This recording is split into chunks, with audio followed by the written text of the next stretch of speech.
Good afternoon. I'd like to welcome everybody to this afternoon's meeting of the Environment and Climate Change Scrutiny panel. My name is Jo Lawson and I'm chair of the panel. Could the panel introduce themselves, starting with Councillor Bamford? Oh yeah, I'm Councillor Tim Bamford from the Denbydale ward. Councillor John Taylor, I'm from Kirklees. Thank you, Chair. Councillor Matthew McLaughlin from the Corn Valley ward. Councillor Will Simpson, Denbydale. Councillor Hannah McKirker, Denbydale. Gary Kitchen, Co-op Tea. Thank you. And are there any apologies? No apologies received, Chair. Thank you. Has everybody read the minutes of the previous meeting, and are there any matters arising?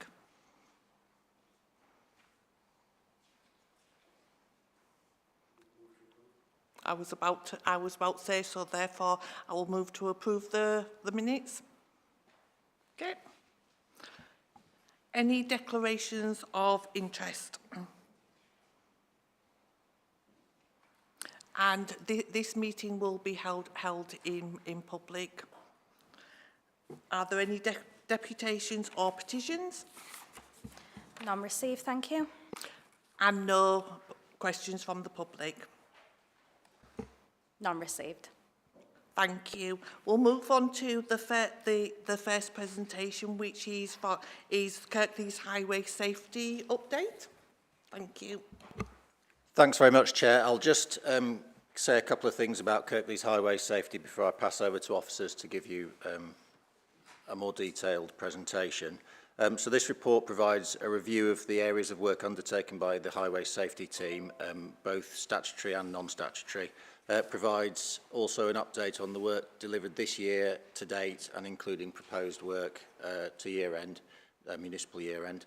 There's also reference to collision data, and just to confirm that Kirklees Highway Safety do monitor all collision data recorded by the police, which is then used to help target resources to achieve the greatest possible safety improvements as part of the highway safety contribution towards the Vision Zero agenda and within the resources available.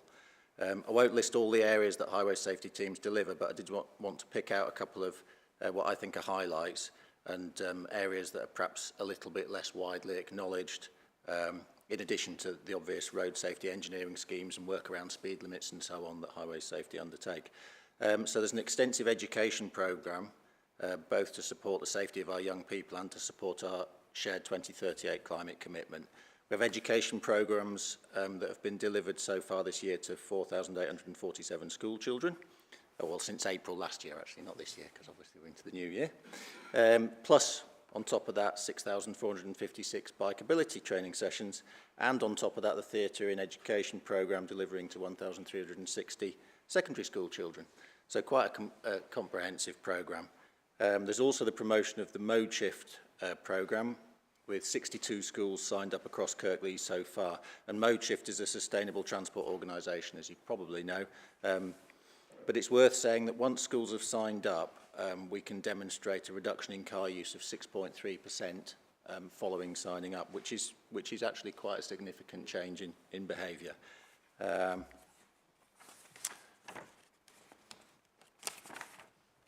Anyway, I just wanted to mention those areas to illustrate some of the other work that highway safety do, which I think is really positive.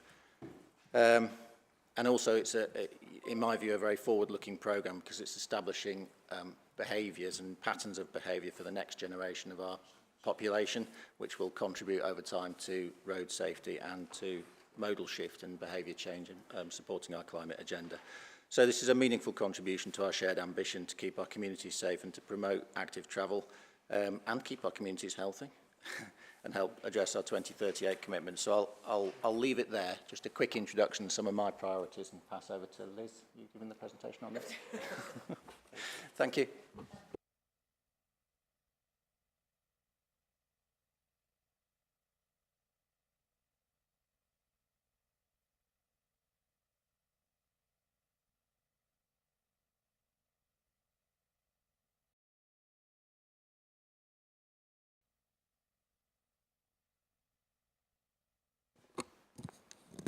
not sure what the problem is there. I've got this presentation.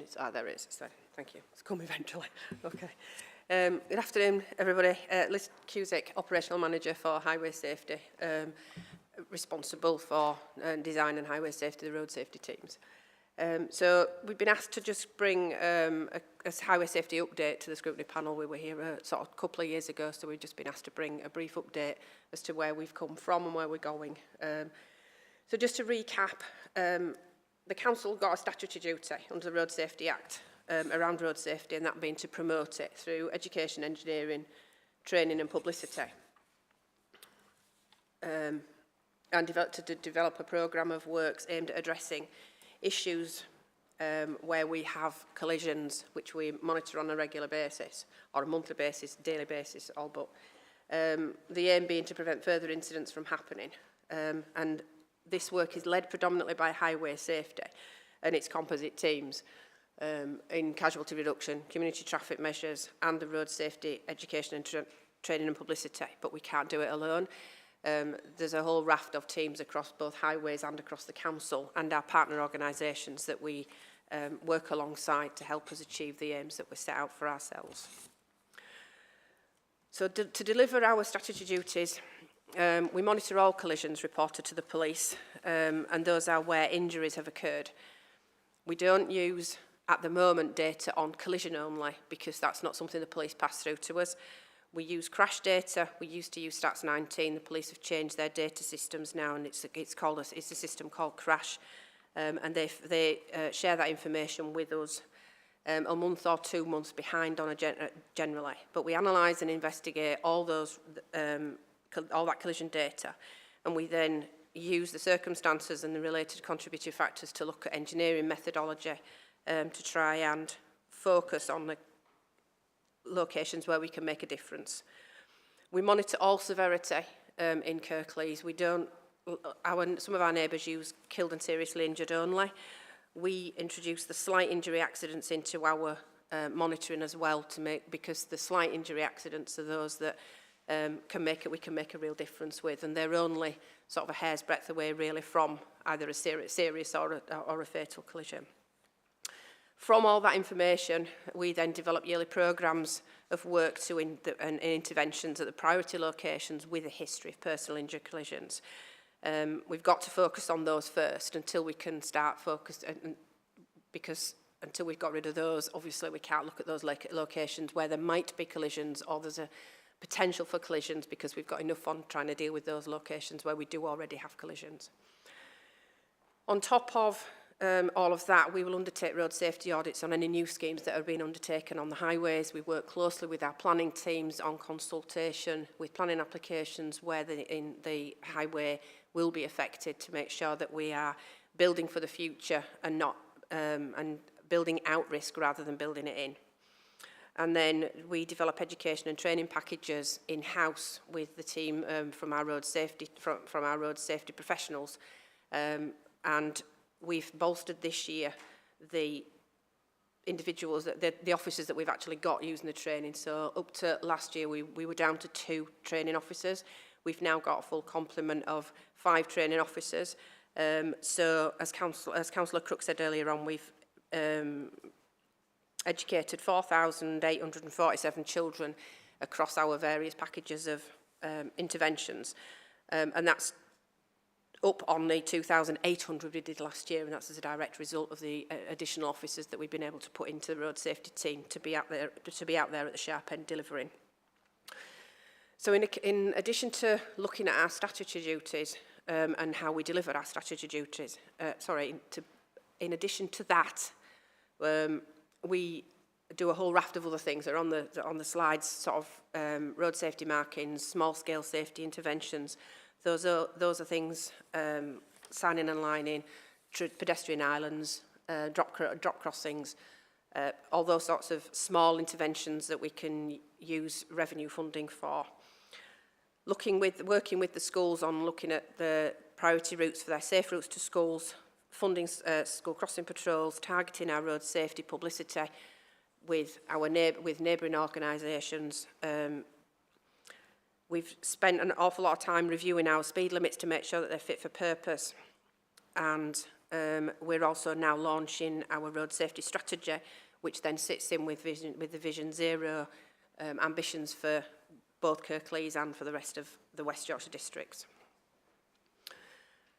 We also then, on top of that, we'll respond to, last year we responded to 2,500 requests for intervention, requests for investigation and assistance where people have got road safety concerns across the district.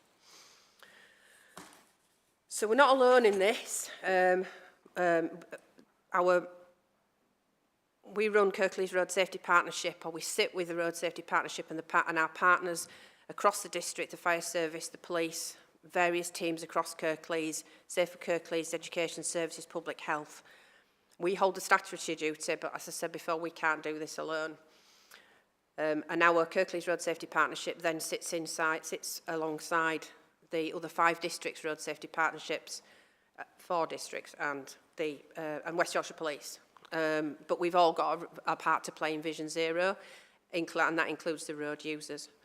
So we've got to integrate Vision Zero across the council, and we've got to get the broader message out that we're not going to achieve a Vision Zero target by 2040 alone. Kirklees Highways can't do it alone, so we've got to move forward and build on the partnership working that we've come up with so far.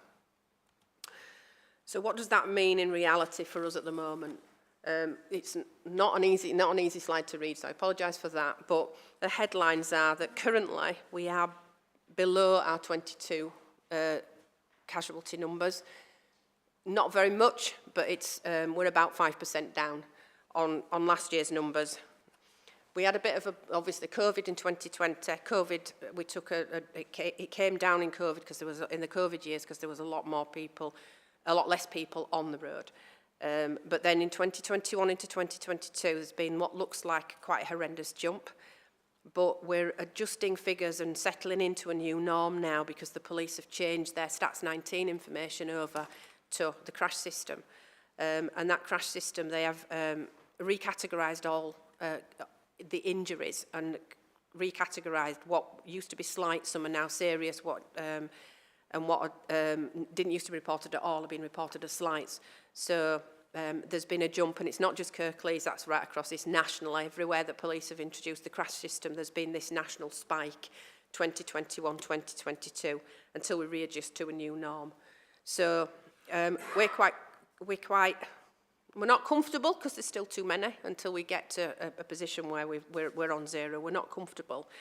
But we're heading in the right direction. If you look back to 2016, and if you look back beyond 2016 to the 10 years prior to that, we've made massive inroads into casualty reduction, and the number of casualties are coming down year on year. They need to come down faster, so we need everybody on board, which is why Vision Zero is so important to us all. So that 4-5% reduction in casualties to us means a saving to the nation of about 3.3 million. The average cost of a collision at the moment stands at £92,000 for that's all category collisions. So the average cost, a fatal cost is about, fatal collision, per casualty, a fatal costs 2.25 million. A serious costs the nation about 250,000 and a slight about 19. So that averages out £92,000 per casualty that happens on our roads. So with a budget of just over 1.1 million, we've achieved a saving across the board of 3.3 million. But we've also, more important than that, we're saving lives, and we've saved people and families from the trauma of collisions. So far, just to sort of put that into context, we've delivered 13 capital schemes that are fully complete, and we've got 9 on site that will finish by the end of this financial year, and that's from our CRSTS funding. That's 925,000, and then we've got a small revenue pot on top of that. We've developed the forward programme, so we've currently got a 23-24, which we're well on our way with, the 24-25 programme, and then we're starting and working on the 25-26 capital programme, all which will be funded by similar amounts moving forward with the CRSTS funding. The West Yorkshire Safety Camera Partnership introduced new criteria, and the team have been working quite closely with the partnership to promote a number of new locations. Kirklees is one of the first to provide an average speed camera site. Unfortunately, we've suffered some vandalism to that site immediately prior to going to commissioning, but we're back on track with that, and we've got the new community safety cameras as well.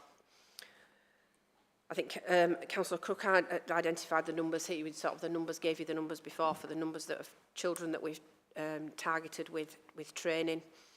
We've done our first school street trial, and we've got another one coming online later on next month. Theatre and education programme, bikeability, and then the 62 schools that we signed up for mode shift. Of those 62, 25 are currently I've got their awards, and Warwick Road and Batley High School were named as Kirklees Schools of the Year with mode shift regional awards this year, which they're very proud of, and so are we. So looking to the future, the capital schemes, we've to finish our capital programmes off. We've 7 for this, 7, and then to make up the 9, we'll have 2 that will be sort of falling over into April. We'll continue to identify and promote new locations for the cameras, and then we're looking for to up our game with the numbers of children that we trained. We've already got sort of 2,800 signed up. We're hoping that we'll up that number and increase it next year. We're continuing to run the theatre and education, and a lot of the road safety training and education that we've run this year will be rerunning, because obviously the school children move up, so we need to catch them all. We've got some mode shift school working with some dragon den type project work, and then we'll be launching our road safety strategy.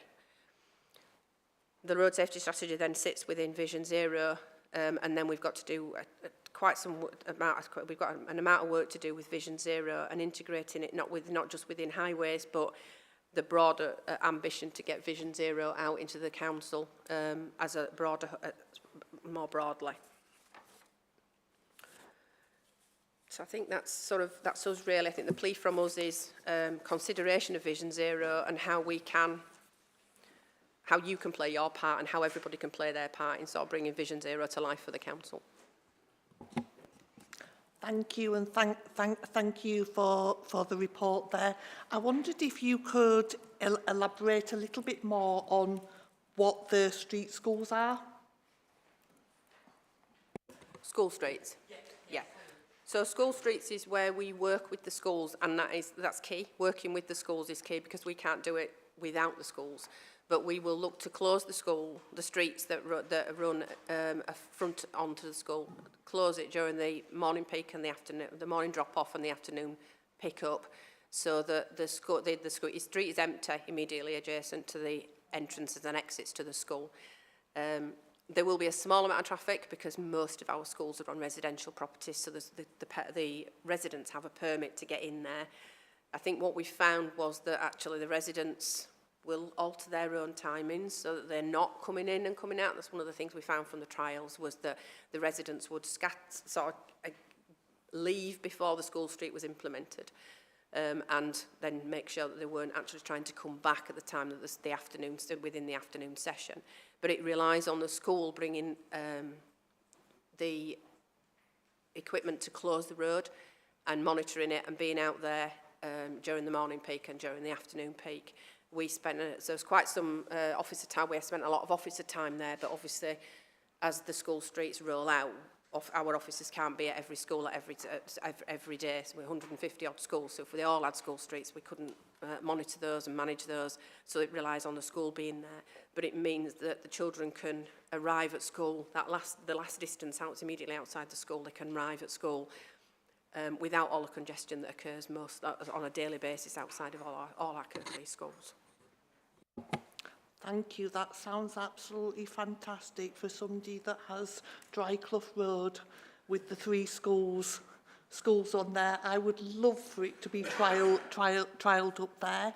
Is regarding sort of the mode shift, obviously you're getting sort of nearly 7% less cars dropping people off and that.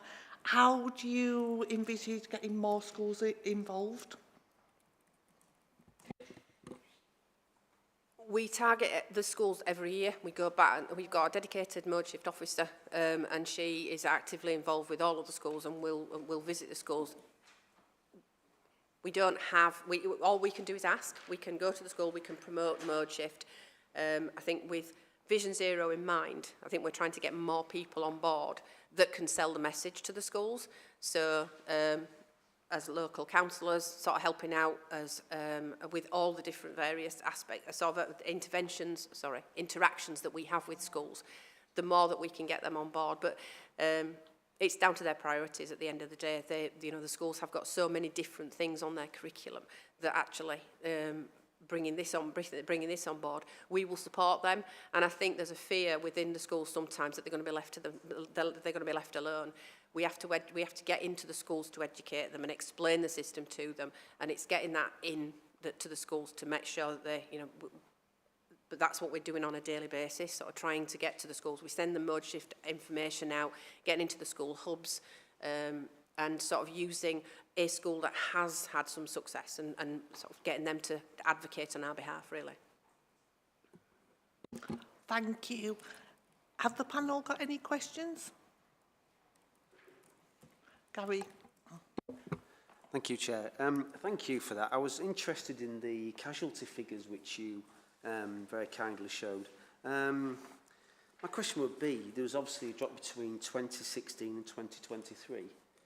How much of that do you think is down to different road systems, different road behaviours, or is it down to the actual inherent safety of cars?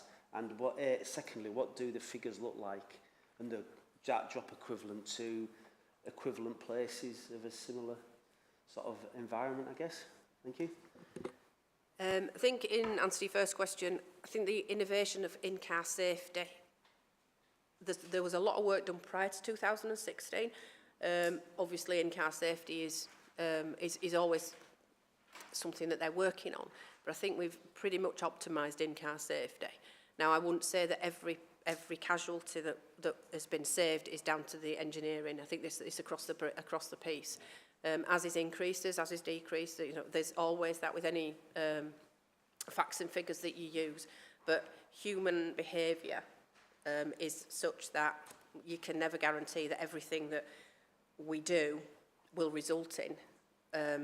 But we're comparable to So I don't think we can say how much is this, how much is that, how much is the other. All we can do is monitor before what we've done, and then after what we've done, look at the casualties before what we've where the intervention is, and then afterwards, and we'll do that and see if we've sort of reduced the casualty numbers that are occurring. If not, we'll re-look. The difficulty comes with the road safety education and training, that you can't really necessarily evaluate how much of that is resulting in better behaviour and that sort of thing. So it's an argument that we have on a regular basis. It's a discussion that we have on a regular basis across the right across the road safety and highways safety engineering forums. It's sort of how much can you attribute to what you're doing, and how much is just more luck than judgment, if you like, in that respect. But we're going to claim it's us. So as far as how comparable we are with the West Yorkshire districts, we're sort of third, if you like, from a sort of three down. Calderdale have got very few collisions, so any sort of improvements are, they're stark. But the numbers may seem high, but they're not relatively. They're still quite small. So fatal collisions, for example, we only need one fatal collision to have a huge jump in a percentage increase, that sort of thing. But comparable, we are from like for like for different types of authorities. We're performing quite well. Thank you. Is there any further? Yeah, thanks. Just to add to the answer to that question, remember the data that's presented identifies all types of mode of transport, so pedestrians, cyclists as well. I think it is worth mentioning around cars. So the improvement in car safety is known. In a very short period of time, the amount of equipment that is in these cars. But I guess there's also the concern that there is a lot of in-car technology now that might be a distraction to those people that are using the cars. They're getting quieter, they're getting easy to drive potentially. There's a variety of different things in there. A lot of these have now almost a screen within there. And I guess my point would be, it's the call to arms that we've already heard from Liz today to say we're all in this from a road safety point of view. Behaviour is something, and the culture is something that is difficult for us to try to understand and try to manage. But I think you can see from the presentation there's a lot of good work happening across Kirklees at the moment. Thank you. Thank you. Councillor Taylor. Yeah, thanks very much for that. There's a couple of questions, comments. I'll just pick up on your last point, actually, Graham, around, because one word I'd written down was behavioural. And it would be interesting to understand with those kind of statistics, some of them, there is absolutely nothing we could have done to have prevented that accident or that injury because it was poor driving behaviour. You know, and I know of examples that have occurred in my ward where it's been as a result of drink driving. I know of sadly a fatality in my ward where the gentleman didn't have his seatbelt on, was driving on the wrong side of the road, downhill at speed. You know, there's absolutely nothing we could have done to alter that. So it's interesting to understand, do we do anything around that differentiation between understanding those that we couldn't have done anything about and those that perhaps there are things that we could do. I take the point that, you know, with children, anything we can do in schools is going to be advantageous. And they're probably, well, I was going to say they're probably less risk aware than adults, but that's probably not true, actually. But, you know, we need to ensure that they have those tools and that understanding, don't we? My other two other questions, stroke comments, if I may. And firstly, I'd also be interested to understand on those statistics whether we see any differentiation between urban and rural areas as well, because I suspect the behaviours are very different in them. So, you know, it's about sort of that slicing and dicing, seeing if that tells us anything. My third point was around collisions, that we only use those where there's some form of injury, albeit even slight. I'm aware of a zebra crossing in my ward where we've had multiple incidents that haven't resulted in injury yet, but it's outside of school. And when I asked for something to be looked at there, I was told because there hadn't been any incidents, it wasn't a priority. And that spooked me a little, if I'm really honest.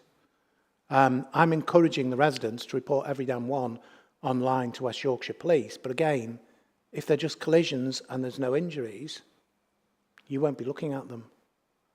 And that does concern me. I think that's perhaps something that ought to be taken away to give some consideration to. Thank you.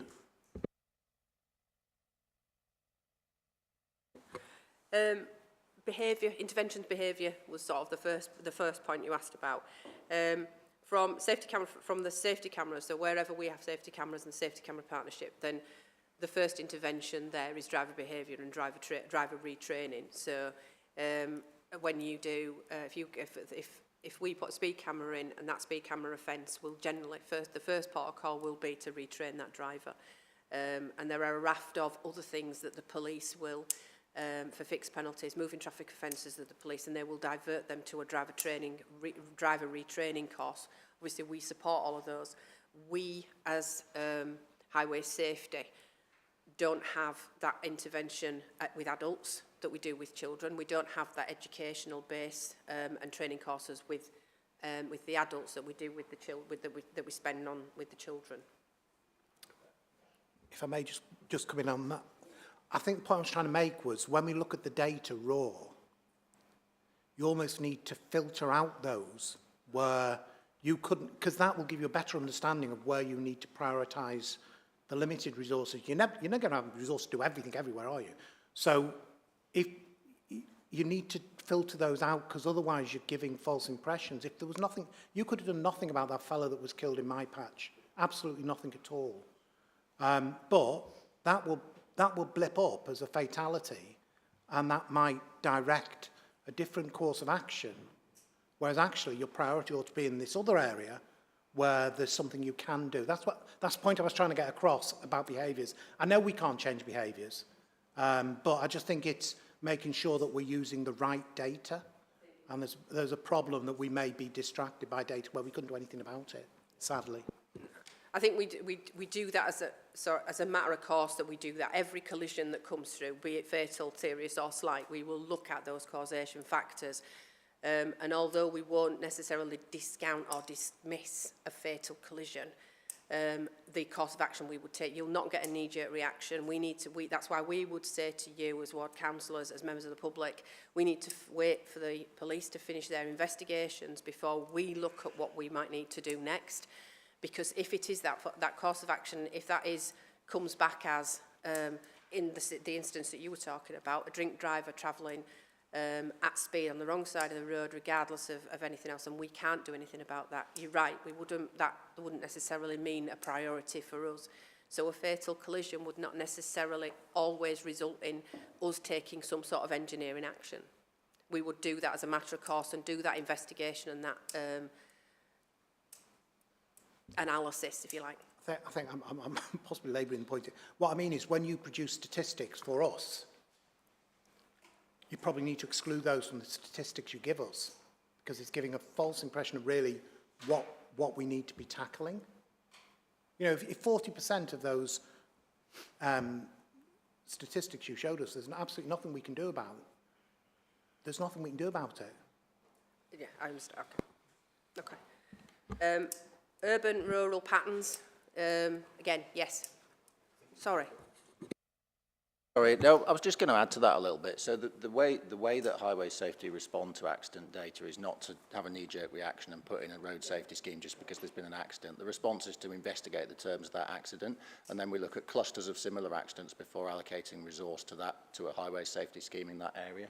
Jump in if I'm getting this wrong, but then so there is a check and balance in that process. It isn't just simply following data. And then the other point I want to just quickly make about that, it seems like the perception is that there are near misses or there is a dangerous piece of road and that's ignored. It's not true, because the accident data is only a weighting in use of road safety resources. It's not the only measure we use to look at things, but at the same time there has to be some reflection of the fact that if we've got a limited resource and we use it where we know there are accidents and we can demonstrate that that intervention is reducing accidents, then that is a good use of that resource, because it is having a material impact on safety.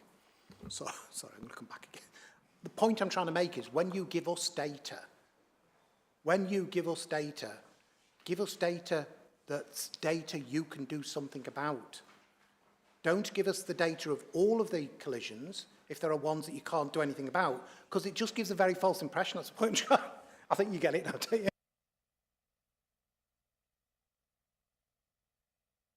I think it is a very simple request that you're making, Councillor Taylor. The information presented is information that we present so that we can benchmark across the authority in the region and report to Vision Zero board and more. But all you're basically saying is tell us what we could have done something about. So that's very simple. We'll take that away and that's fine. I think the prioritisation model is very clear, and you've already said yourself, we can only do what we can with the money that's available. And these are very emotive things. And road safety, you can see we're passionate about road safety and we'll continue to be. But yeah, it's just give us a little bit more finesse of the information. That's all you're asking for. Thank you. Thank you. Are there any further questions?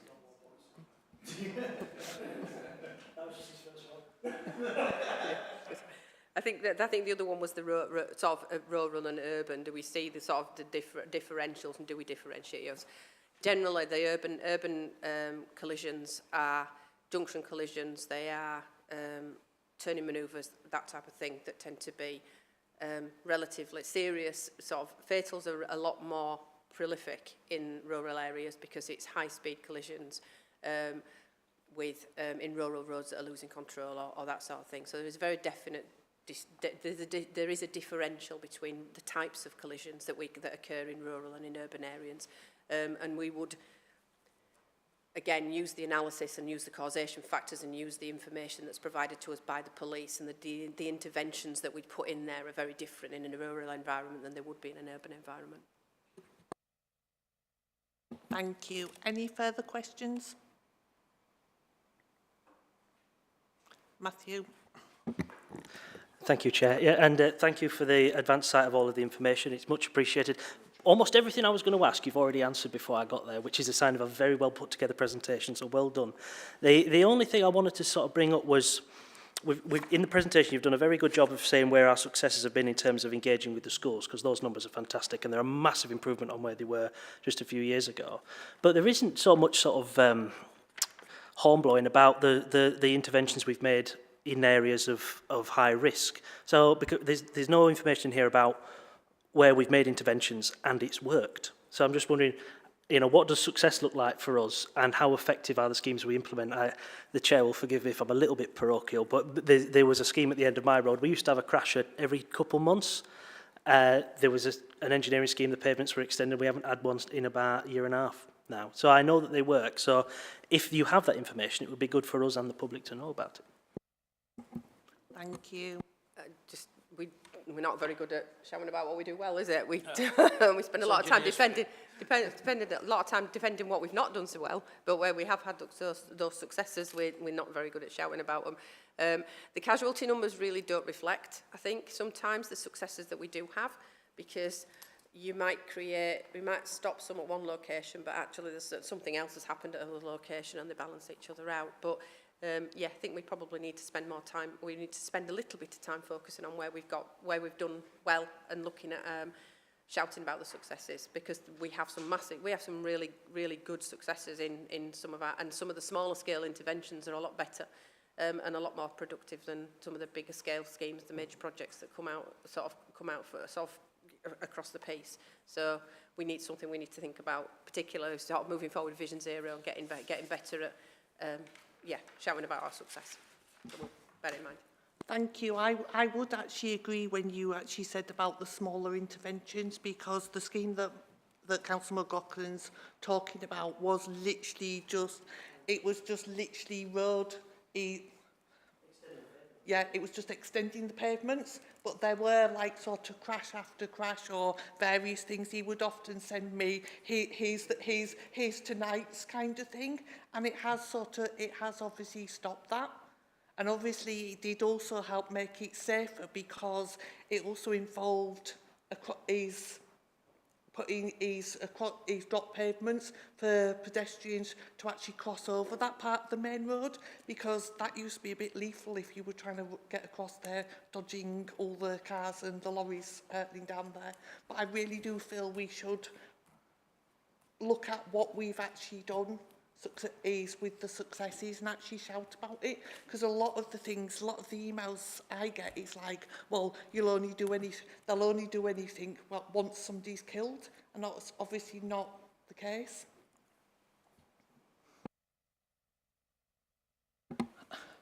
Is there any further questions? Councillor Crook. I realise I can't ask myself questions, but I just wanted to make a point about Vision Zero, because we talk about Vision Zero 2040, and actually the West Yorkshire strategy is to have Vision Zero 50% reduction in accidents by 2030, which brings it a lot more alive, I think. So let's all work together and concentrate on making improvement as fast as we can, because 2030 is quite soon, and that's a significant, it's an ambitious target.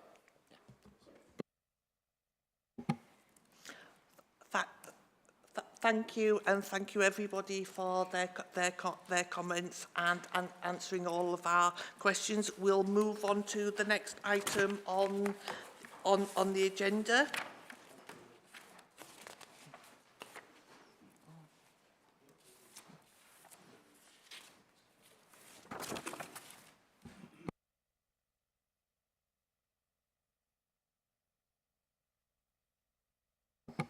So the next item on the agenda is the 2-year highway capital plan update. I'll hand over to Councillor Crook. Thank you, Chair. I'll just give a quick introduction again to this item. So this is the 2-year highway capital plan, which is a rolling programme, and this is an update on progress against the 2-year rolling programme 23-24 and 24-25, which was approved by Cabinet in March last year. The programme includes maintenance and network management, as well as the other areas specified in the report, rather than and this is as distinct from the bigger capital schemes that are funded separately by Wicker or whatever.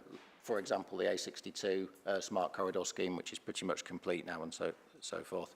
It's through this programme that Kirklees Highways keeps our road network running smoothly, despite the difficult circumstances we have at the moment, well publicised difficult circumstances of funding pressure, but the impact of climate change as well, which has a significant impact on highways. High temperatures in the summer damage the highways, and lots of floodwater in the winter damage highways and drainage infrastructure. And also increasing traffic volumes, which clearly have an impact on the highway. It's an essential programme because well-maintained roads are demonstrated to be safer, less congested, with unplanned works, and that results in production of less carbon. So the evidence is that we get a 5 to 8% reduction in carbon produced with the same traffic doing the same journeys on a well-maintained highway network. That's because of the time spent in travel, the flow rate of traffic not starting and stopping so much, and again the works and surface condition which have an impact on fuel usage.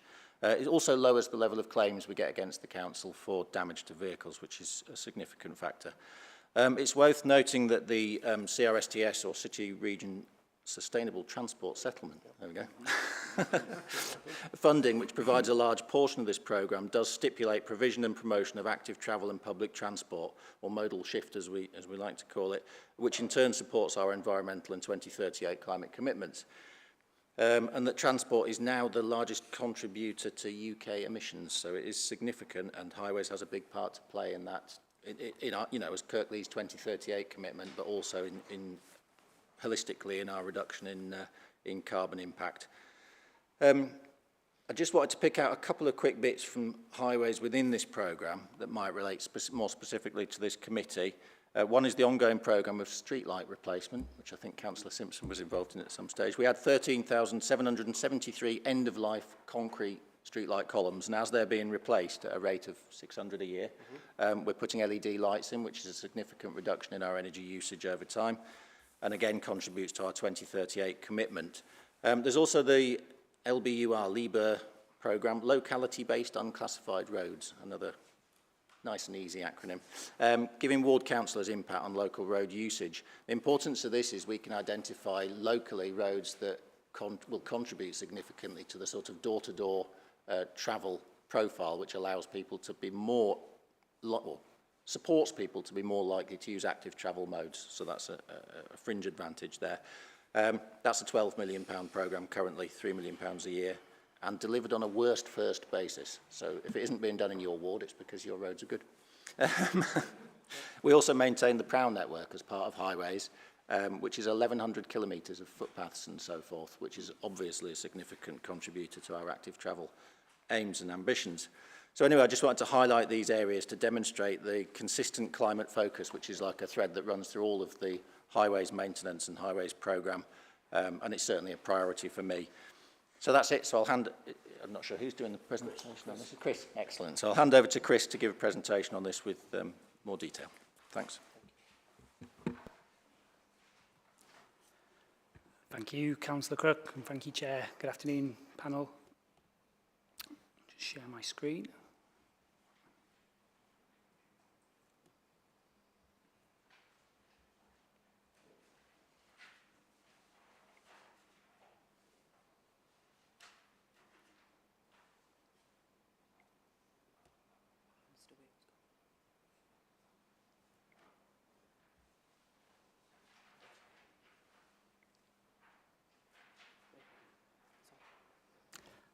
Thank you.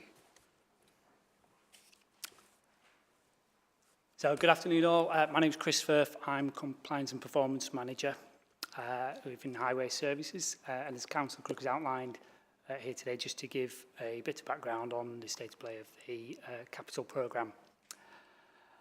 So the slide deck, which accompanies the presentation, will give you the background. So the Highway Capital Plan for 23-24 and 24-25, it's a detailed programme of works to be implemented in 23-24, and then provisional schemes were identified in the original plan, and that was approved by Cabinet back in March 23. So you see from the infographic to the right there, I thought it was useful just to refresh panellists to the funding which goes into the capital plan.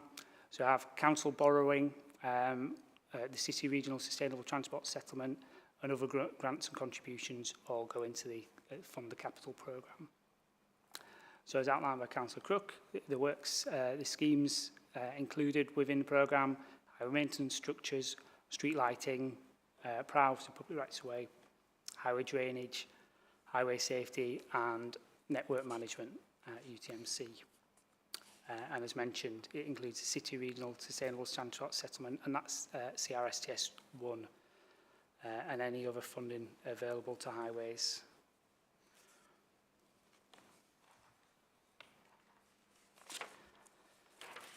So this table just gives a breakdown of the allocations and the respective programme areas.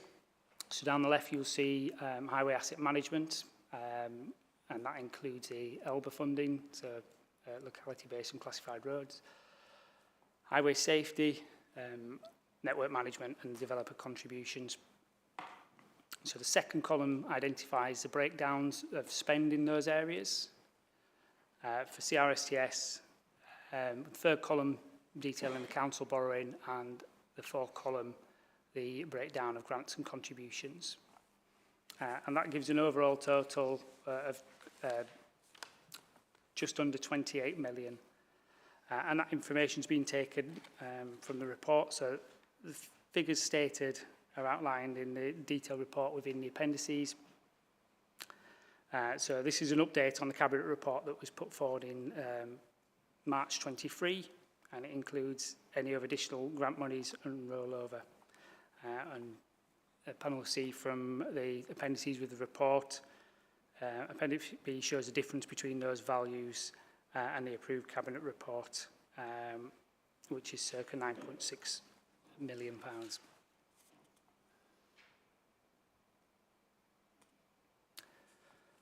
So moving on, the next slide just gives a state of play. So it's a snapshot on the progress of the programme to date.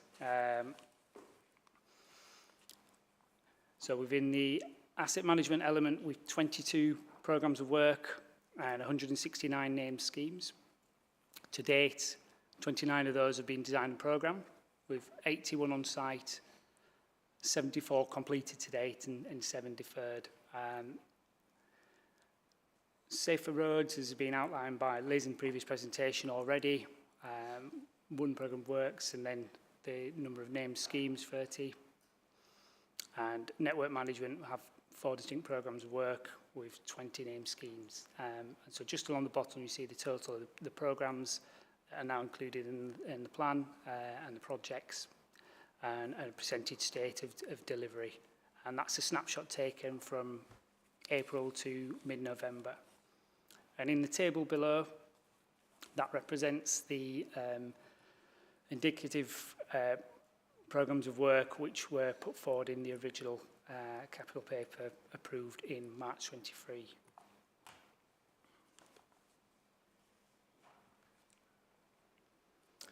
So going further still into a breakdown of delivery in respective areas, and I appreciate there's a lot of detail on this slide, so I won't go into each area individually. I mean, it is worth noting that some programmes may span both financial years, so it's a 2-year plan that was submitted, and include ongoing work such as network management, timings and review, and things like highway maintenance, principal road surface dressing. So as an example, we can see that, and it's ELBA 2, year 1, so 8 designed and programmed, 38 on site and in construction, 29 completed and 2 deferred. And so it just breaks down from the previous table.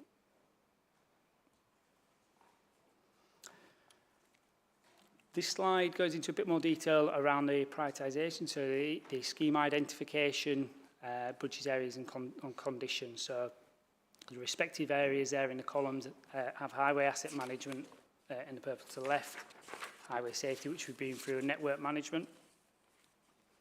So the service in asset management, it's asset-led need. So the report breaks down that the highway asset is the biggest asset the council own. We've got £5 billion gross replacement costs circa for the highways asset. So the prioritisation methodology which is used looks at road hierarchy and condition. Looking at things like road type, volume of traffic, high-risk locations like schools. Then we're looking at repair interventions, claims history, opportunities for collaboration, active travel benefit and stakeholder engagement, and all those help form the prioritisation when looking at highway maintenance assets. It's risk-based, so it's looking at whole life cost. So what is the cost of that asset right through from cradle to grave? And that looks at determining the best treatment type. Third-party assessments are also used to inform this, so it's things like CVI surveys, so course visual assessments, skid assessments and scanner assessments. So that's where I'm driving around using LiDAR technology, looking at the condition of the carriageway, and that all helps the engineers inform the forward programme. So Councillor Crook touched on Elba, so that's something separate, which is a locally determined repair programme. Structures are prioritised via cyclic and structural inspections. So the programme's developed using national bridge condition indicators, and that will focus on reducing the impacts on the highways network and highways users and that whole life cost again. Similar in street lighting, it's a prioritisation of the condition assessments and structural testing to identify those life expired street lighting. Again, risk-based within, very similar to highway maintenance for PROW, a risk-based review condition of assessments, and a small portion of funding for highway drainage looks at prioritisation via cyclic condition data, that's flood alleviation studies and flood investigation. That's the first column on the left, the purple column. So the middle one, I won't go into detail, as is outlined it within the previous presentation, but in summary, looking at holistically, looking at casualty and collision data. So the KSI and slights and the patterns and trends will inform the forward programme and the first year rates of returns there forward. And within network management, predominantly funding's pointed towards junction and crossing sites for replacement. The programme's prioritised based on comparative age, condition, carbon usage and availability of replacement lights and signal equipment. Some equipment is life expired. And the circles on the end there just show the interconnectivity of the programme. So 23-25 programme leads into the next 2-year capital programme, which the expected time frame would be to bring that to Cabinet in June 24 as another 2-year programme. So in terms of governance arrangements to manage the capital programme, the service has appointed a Highway Capital Programme Manager. That's a focus resource to look after the delivery of capital element, financial capital element of Highway Capital Plan. Monthly Highway Capital Programme Board meetings taking place, and that's chaired by the Head of Service, ensuring that delivery is to programme and on spend. Monthly capital monitoring sheets are in place, and those are used to manage scheme progress and budget information. And then we have that Highway Capital Programme Procedural Guide and Scheme Checklist, and that was brought in to standardise financial management with regular audits and compliance to ensure delivery is on track. And then finally, the bottom bullet point there, compliance with West Yorkshire Combined Authority, governance of financial claims, and monitoring and evaluation of schemes funded by CRSTS. So the service regularly brought back the quarterly financial report against the delivery on the programme for the funds allocated, which were previously allocated by DFT and now administered by the Combined Authority. So next steps and timelines, we'll be looking to continue to manage the delivery of the 23-24 schemes within the capital plan, and that's using regular monthly monitoring of programmes and budgets. As previously mentioned, looking to develop a two-year capital plan, and that will be based on whole life cost and planning and condition data. And it's imperative that the asset data is recorded in order to understand the conditions. So it is a programme that's reviewed regularly. The condition can change as we move forward, so indicative programmes may change. And the service are looking to use innovative methods such as likes of AI, artificial intelligence, to get a better understanding of our assets and help inform that forward planning.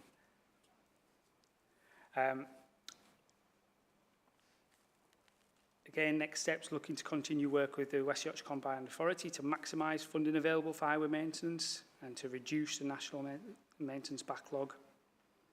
And that's via use of asset data condition reports and regular discussions with Combined Authority, both via representation at chairs boards and with respective governance arrangements that highway asset boards, so the HIAM, road safety boards and network management all have their own separate individual boards to support that governance. And then working with West Yorkshire College to review and update our highway policy and strategy. So the highway policy and strategy at West Yorkshire level is currently being reviewed, and in turn the service we're looking to review the internal policy and strategy and ensure that meets that's in line with the updated Kirklees Council plan.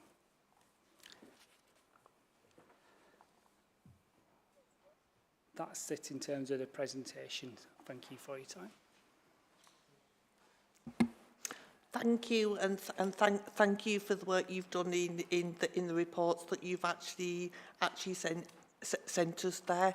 I'd also, from a personal point of view, like to thank the team for filling in the numerous amount of potholes that we've actually reported in the last couple of weeks, and they have seemed to be filled in within, sort of say, some of them within the 7 days of us actually reporting them.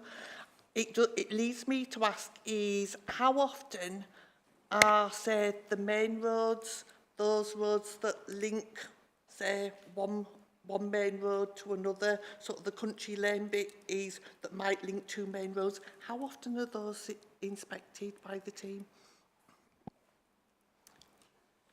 I'm supported today by colleagues within various engineering disciplines, so they may be able to interject and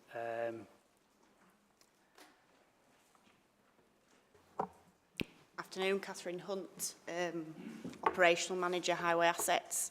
The main roads are routinely inspected on a monthly basis. Depending on the hierarchy of the adjoining roads will depend on their frequency. They'll either be 3 months or 6 monthly inspected. Councillor Taylor, did you wish to speak?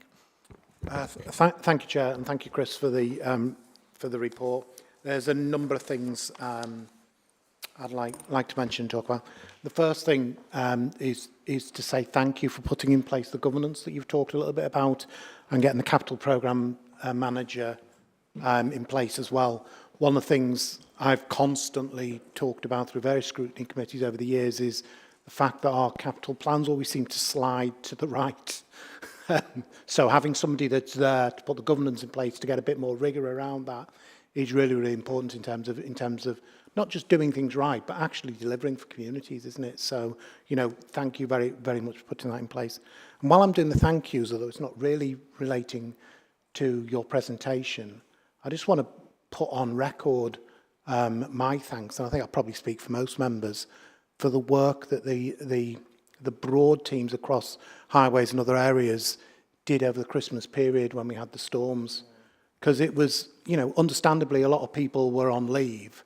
So it was a smaller team than would normally be around, and they certainly had their work cut out, so deeply appreciative, and I'd like you to, you know, sort of share that and pass that back to the teams as well. I know it's a bit of an aside, but I think it's important to be said. Just going back to the actual presentation, and colleagues that know me well will know that I look for things that I don't think are quite right. What I am pleased about in the detailed appendix is there's nothing in here that relates to my ward that I'm not aware of, which suggests there's some comms that's being got right. So I think that's quite good. However, there are typos. There's under the unclassified roads, there's a scheme of St Paul's Road, which is down as Kirkburton. We don't have a St Paul's Road. I think it might be Kirkheaton, but I might just want checking. And similarly, on the fourth page, which is under the category of casualty reduction, and I know both Mark and Graham know about this one, there's been some work already undertaken on the A635 in my patch, which is actually Holmfirth Road, but it's down as Penistone Road. But, you know, thank you for this detail and the fact that I'm already aware of it. There were a couple of other questions, though. One, I'm aware that there's some work being done, well, fingers crossed, this quarter, on improvements to one of the zebra crossings in my ward. But I can't see it on here, but I'm not sure what category that would come under. And it's a bit like you were talking earlier about the pavement being built out, is what the solution actually is. But I don't know what category that comes under, but I'm assuming it's in here somewhere. So somebody could perhaps just clarify that for me. And then finally, I just wanted to talk a little bit about SIDS, speed indicator devices. They've been, I see them as hugely valuable. We've had a rather checkered history with the quality of them, and that's not criticism of the officers, that's the manufacturer, isn't it? And we have struggled to get on top of that. But they seem to have gone AWOL, not the SIDS themselves, but the service around moving them quarterly. I also secured some additional funding through Place Standard to have a new SID installed, and I can't seem to find out what's happening with that either. So I know the team's under pressure, and maybe it's something that's slipped, but perhaps if somebody wouldn't mind just taking a look at what's happening with that as well. But, you know, they're my comments really, but broadly very supportive, particularly about putting that governance in place. Thank you, Chair. Thank you. Hi, Councillor Taylor. I'll Phil Waddington, so I'm Group Engineer for Highway Safety. Hi, Phil. So just on the zebra crossing, it's in there, but it's under the sort of small scale sort of budgets that we allow for, so it's not necessarily a name scheme, it's under the sort of threshold to be a name scheme within the plan. The works are due to start on the 21st of February for that, so quite imminent up there, but we'll be in touch once we get that confirmed fully and let you know.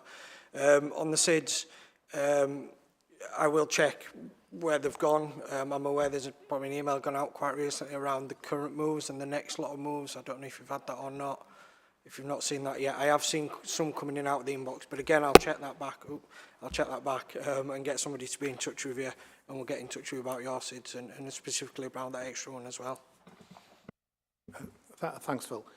There was one other point, sorry, Chair. The unclassified road budget. My ward didn't make the cut this year. We got nothing. But, you know, there's a limited budget. We're not always going to... I'm just making a plea that we might be a bit more of a priority next year when we do the next round. But I'm sure Moses will take that away and look at that, won't you? I was going to say, I've actually received yesterday about our seats and where it was going to be moved to next.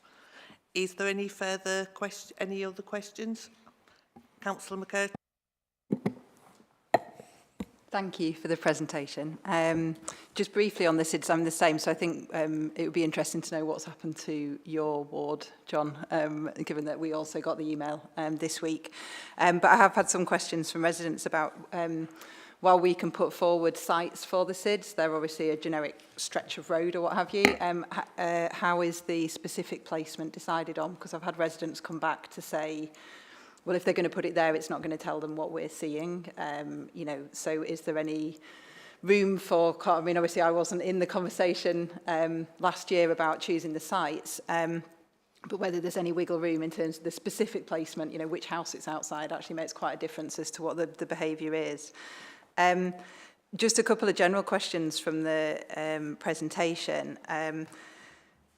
The governance arrangement sounded quite comprehensive. I was just intrigued to know what the feedback loop was on that. So if you have things from the external governance, like with WICO and what have you, then is the plan adapted to respond to any governance issues that are raised? I'm assuming there's some kind of system for that. Quick question about the deferred schemes. I'm presuming that if they're deferred, they then become priorities for the following year. But if you could just confirm that. A couple of questions about you talked about the lighting, the rolling programme of replacing the lighting columns. And you mentioned on there that they're identified by, I think it was by life expired columns, was that how it was described? Again, is some consideration given at that point if you've identified the ones that are life expired, whether it is more cost effective to also address, you know, a whole section of lighting in that area rather than allocating resource just to individual columns and then moving site regularly. And also, just as a general point with the potholes and things, I'm sure this comes to you all the time, but when, I know you said about deciding what the treatment would be, and it might be just a small-scale spot fix. But some of those, certainly locally, with potholes, we've had, you know, spot filling of potholes that literally within 2 weeks have degenerated. So again, what the decision-making process is about whether it is worth actually, you know, cutting out the pothole, squaring off the edges, filling it slightly more effectively because of the longer-term cost of those repeated breakdowns of the fixing and also the goodwill that is lost if we manage to secure a repair and then within 3 weeks we're back where we started. So, and the last one, which is was more of a general question actually. That obviously you said about the thread through all of this is that push for modal shift and climate considerations, and whether we are looking at any risk from the national change in emphasis. I know there's been a bit of a pushback against low traffic neighbourhoods and things, whether any of the schemes that we're involved in Kirklees are likely to be impacted by any of that change in policy. I'll stop talking. Can I just answer quickly on the SID? So the SID programme was agreed with ward councillors probably before you were elected, and I think was a 2-year term, but I've got personal experience of it not being quite the right location, and I found, and this was before I was Cabinet for Highways, so it's nothing to do with that, but I did find that highways were very responsive, and they were absolutely willing to move it to a slightly more advantageous position within the ward, and that was a really easy process. So just email if you're notified of a position and you think, but it's facing the wrong way, no one will be able to see the flashing light, whatever it is, then just let us know and we'll move it. I'm sure that's fine. Okay, I'll touch on the governance if that's okay, and I'll hand across to colleagues for the other elements of it. So from a governance point of view, really pleased of the comments coming back, Councillor Taylor and colleagues. And one of the reasons that we've looked at our governance is because in the brave new world of the new settlement, CRSTS, there are more arrangements in place than ever before. Local highway maintenance funding was passported almost automatically to the local authority to deliver as they felt necessary based on asset need. We now have to undertake a very rigorous process called, which includes a strategic outline case. And within that case, there are outcomes that we are looking to provide, and that's an expectation for us to receive the funding in the first instance. Delivery, maximising spend is one of the top criteria. If we can't spend the money in an appropriate way, in a timely way, then the next time we ask for money, there will be a question mark. So deliverability has to be top, and that's why we've got the governance arrangements in place. On top of that, though, it's about a wider impact, and it's about that connectivity. Councillor Crook mentioned that highway maintenance is not just highway maintenance it used to be before. It's about the door-to-door journey. It's making sure that the footpath, the carriageway links all together. And so there has been a fundamental change as to how we're having to deal with and report. And Yvonne over there now sits and does a very detailed quarterly financial return to the Combined Authority through a system called PIMS, which is the reporting process. And each of the chief executives across West Yorkshire now receive a dashboard of our progress for the capital spends. So that's why we've got this governance in place.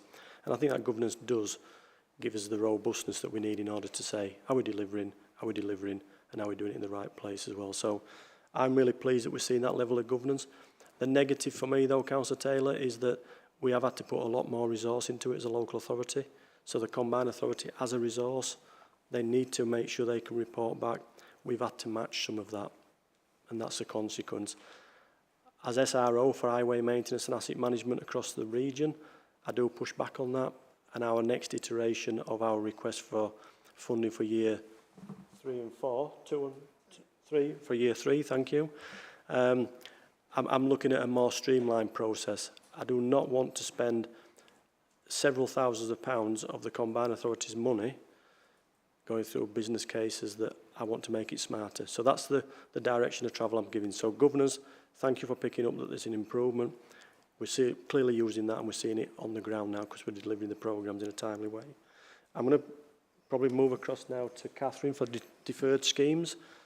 We've already answered on the SIDS, we've got the lighting columns, we've got the potholes as well. So a couple of questions to answer on those. Thank you. With regards to the deferred schemes, they'll be delivered next year. We've been impacted by third parties, so utilities wanting to come in and do work, or developers. So that's why the schemes have been deferred from this financial year to next. You raised a question about potholes. So when potholes are reported, they will be given a category. So based, when members of the public yourselves report them, they'll be given a 28-day target date. So when the operatives go out, obviously the priority is about ensuring that the defect is repaired, that the hazard's removed from the highway. And I appreciate what you're saying, but in some instances it isn't always practical to take out larger areas at that time. They go to remove the immediate defect. When our safety inspectors are inspecting the network, obviously if they identify that there is a defect that requires a large repair, then they put that forward into a programme of repair.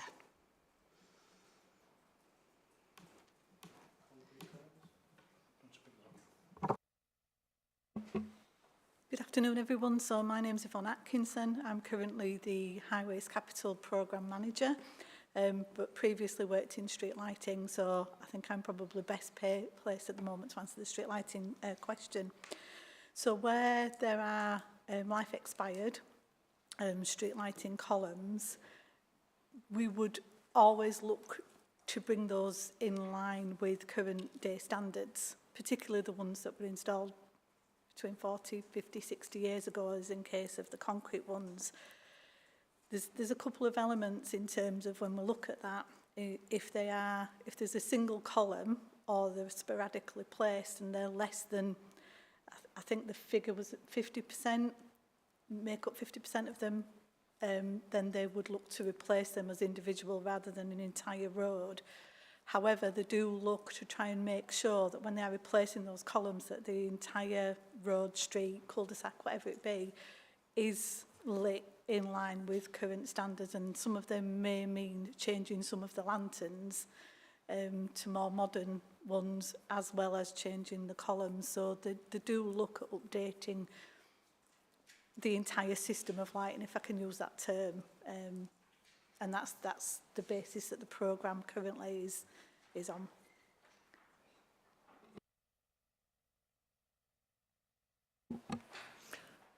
Thank you. Is there any further questions? Sorry, there was only that question about the impact of national policy, whether any of our schemes are at risk from that change in emphasis. Yeah, thank you. Yeah, so I mean, today's presentation is around highway maintenance and maintaining what we've got. Our colleagues in transportation would be better placed to answer that. I will take that away, and I'll make sure that you get an update directly, if that's okay. Thank you. Thank you, Gary. Thank you very much for the presentation. I've got a little question that comes from that, which is about highways drainage. outside my house, I have got, there was a drain which was, and it would constantly, the slightest rain, it would overflow, run down the bottom of the street onto Bradford Road.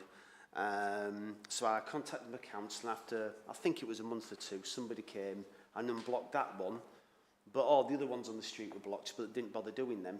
And on my regular runs around Batley in the area, it's obvious from what I can see is that an awful lot of the drains are severely blocked and don't work as drainage.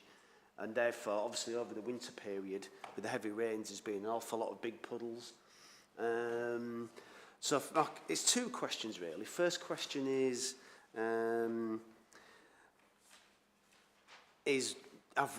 there a good idea about the actual scope of how many are actually draining poorly and need serious work? And then is there a regular programme to check them, unblock them on a regular basis? And I guess that leads on to, if they're unblocked, does that actually save money in the long run by causing less damage to road surfaces and other secondary problems?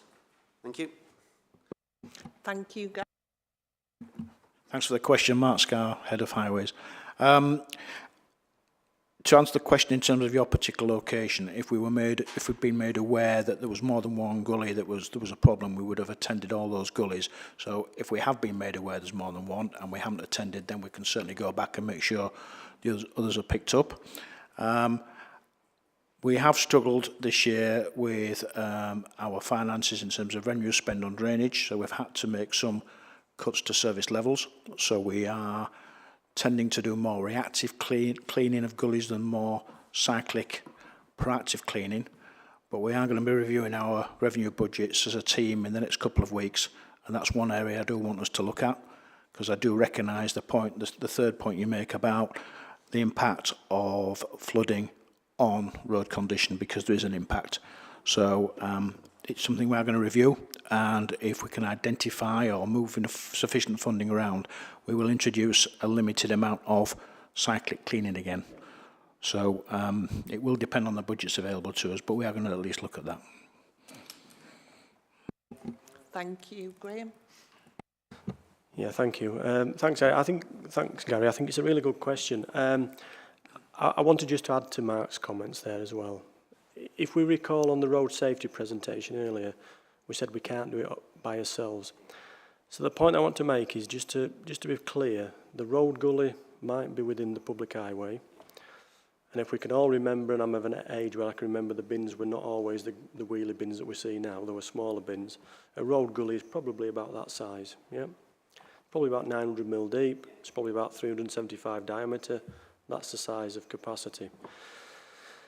Now, we tend to find that when the water runs in there, there's an expectation that it comes out of it, into a carrier drain, into a combined, probably into a watercourse, and may end up, you know, in the North Sea or wherever. The Highway Authority has that responsibility. In a lot of cases, the point that Mark's making, he will clean the gullies out, yeah? But we are reliant on where it goes next. If it is an highway carrier drain, then we will deal with that.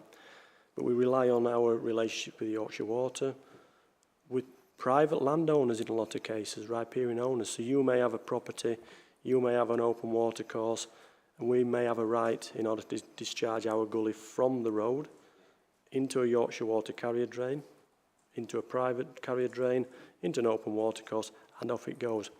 So what we find is that when the gullies are cleaned, there's an expectation that, well, surely it must work.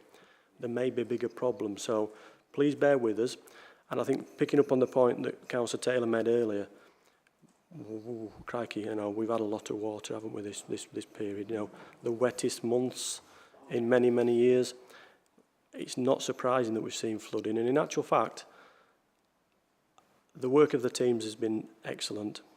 But I think the work that we've done over years to prevent people flooding internally, in conjunction with our colleagues in Edward Ifield's area and strategic land drainage, I think has put us in a good position, because whilst we have seen roads closed, if I can speak today, we've not seen people put at significant risk of internal flooding, not in conjunction or not in comparison with what you've seen on the TV and other local authorities. So we've been incredibly lucky. But just bear in mind that point that the gully's there, we'll clean it out. If it's ours, we will rely on that doing what it needs to do in order to drain effectively. Our teams then will work with other partners to say, we've cleaned it, but it's blocked. Can we now work with you? So I just wanted to take a little bit of time just to explain that relationship, if that's okay. Yeah, thank you. Thank you, Graham. Moses, if you'd like to come in. Is that all right? Sorry, I just wanted to add one more thing to add to that, and highways officers know a lot more about this than me, but there is a very excellent document called the Highways Service Guide, which outlines exactly what we do with respect to gullies. I fully recommend a read through. It's fantastic. I'm trying to get it sent out to all ward councillors again. No, it is a really good read, and within the within the reduction in routine clearing of gullies, there is a subset of gullies that we know might be at risk, and they are routinely cleared out in preparation for the winter season. So that was just I haven't got the figures anymore, but there's something like 40,000 odd gullies. So, you know, it's a big ask if you want us to maintain them all consistently.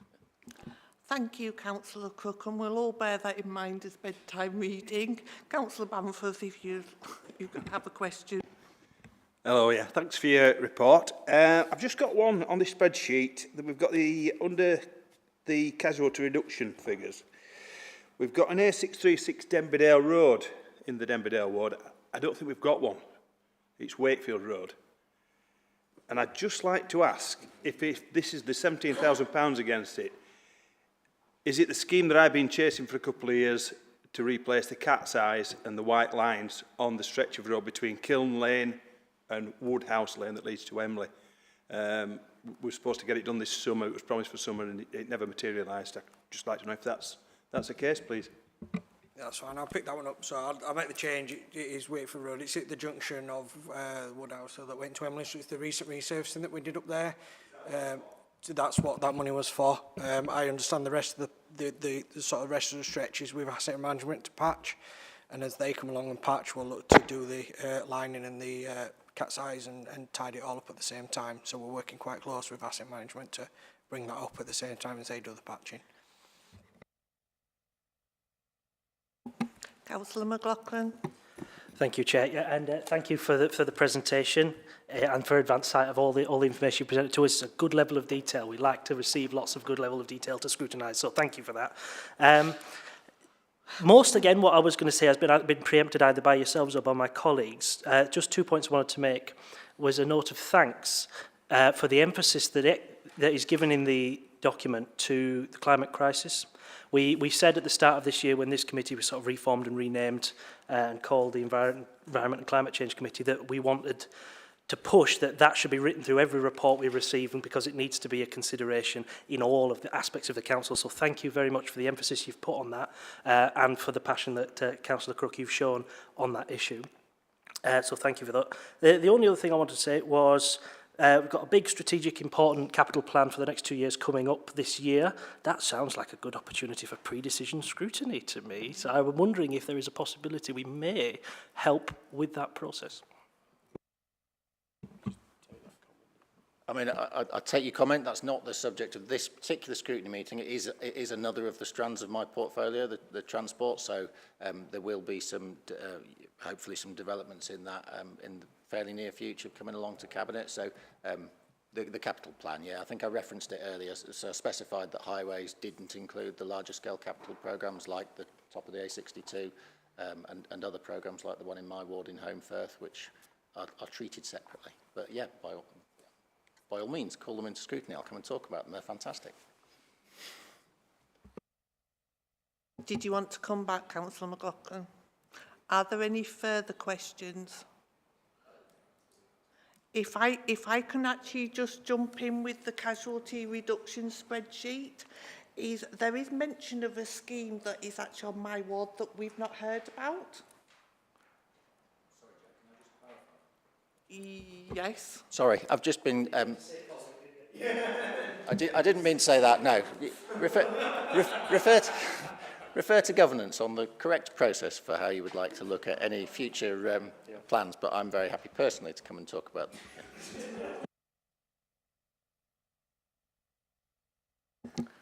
Thank you. Is going back to it is on the casualty reduction spreadsheet. Looks to be some work being done on Blackmore Foot Road from Dryclough Road Junction up to Francis Avenue. Yeah, I think that is one that's possibly in the future years programme, so we're not quite developed yet. So we've done a little bit of work on Blackmore Foot Road with the build outs. I don't think it was Dryclough at one of the junctions further down, but we are looking at the section between those, looking at the collision data, but we're not quite there yet with a sort of proposal, which is why we've not brought it to you. But certainly, with it being a future years programme, as soon as we've got something we can talk about, we'll get you involved, let you have a look at it and ask for your comments and consideration and what you might like to see there as well. Thank you, Phil. That's really appreciated, because that is one area that has been highlighted to me on a number of occasions, and it's nice to know that at some stage, when budgets allow, etc., that we may be able to do something from there. So thank you.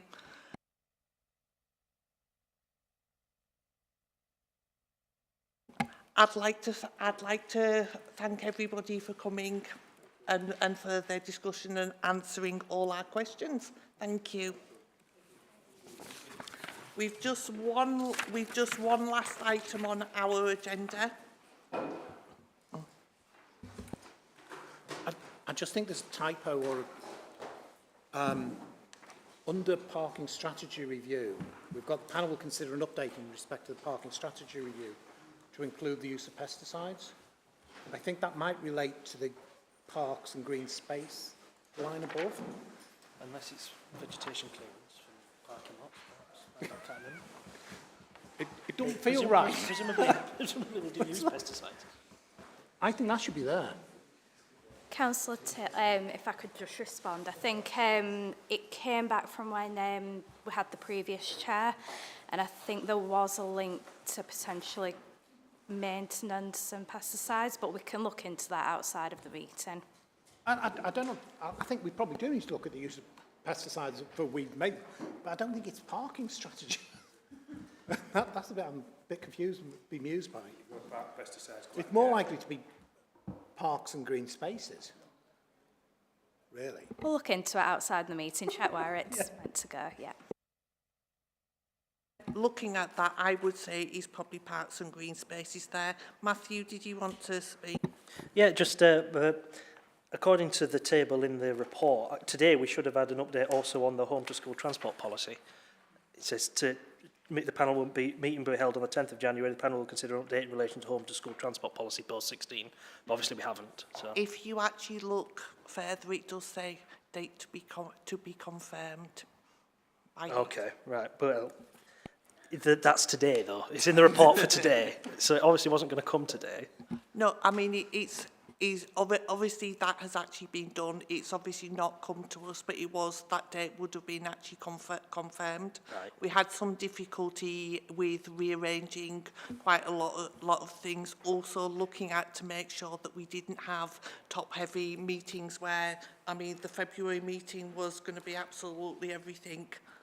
Yeah, well, looking ahead, both the meetings we have left this election year are pretty full, so perhaps it's one we need to put on the list for next year, as it were. I just don't want it to be lost, that's all. Yep, no, I quite agree. It's something that we do actually need to discuss. But I think also to do things justice, we need not to have so many topics on there that we've only got sort of 10, 15 minutes, then we're moving on to the next one. I suspect on that home to school transport policy, shame Councillor Crook's gone by, I imagine it's something the Cabinet are looking at as part of the budget developments anyway, so it may be that it's something that comes forward at some point where they'll want us to look at it anyway, regardless of whether we want to, in terms of pre-scrutiny, because I imagine that'll be an area they'll be looking at to see if there's any way that they can get any efficiencies out of that, and I guess that's what the review will be. Councillor Simpson. I was going to say a very similar thing to John, that the home to school transport is an area where we do a lot more than our statutory responsibilities, and there's a lot of overspend. So I think it's really important that we look at that, because I think it's difficult to see any way that we address the budget gap that we've got where home to school transport isn't being seriously looked at by the Cabinet, and that's going to mean, like we have with the care homes, some really difficult decisions, and we're going to have some really upsetting case studies that come out of it as well. And I think it's really important that as a scrutiny panel we're on top of that, ideally not just after the decisions are made but before they're made as well. Thank you, we'll bear that in mind.